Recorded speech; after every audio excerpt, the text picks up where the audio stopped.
Alors pour vous, la démocratie est-elle un gage de développement pour le continent africain?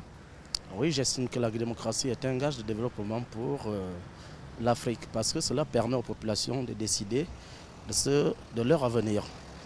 Au lieu que ce soit les gens qui décident à leur place, je pense à chaque fois, en termes de démocratie, on est appelé à demander aux populations ce qu'elles veulent et c'est en fonction de cela que les politiques gouvernent le pays.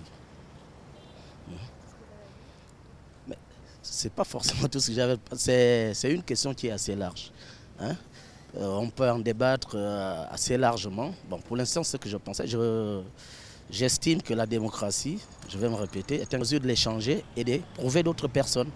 Et dans ce sens-là, cela permet à ceux qui sont peut-être au manège de bien gérer les choses. Parce qu'ils craignent prochainement, ils ne pourraient plus diriger les choses. Et voilà pourquoi j'estime que la démocratie est un gage de développement. Puisqu'aujourd'hui, on voit comment la plupart des pays africains sont managés, sont dirigés. Ceux qui sont là depuis longtemps, ils ont acquis un certain nombre de comportements.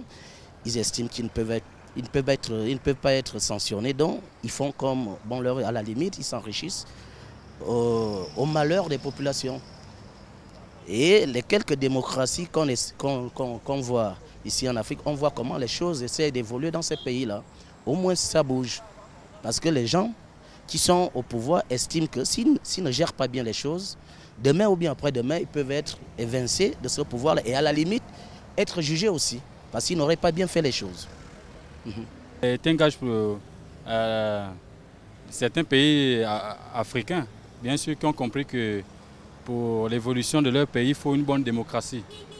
Mais apparemment, moi je ne sais pas si nous vivons dans un pays vraiment démocrate.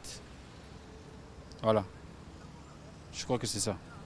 Bon, vu l'histoire des pays africains, c'est pas facile de dire oui ou non.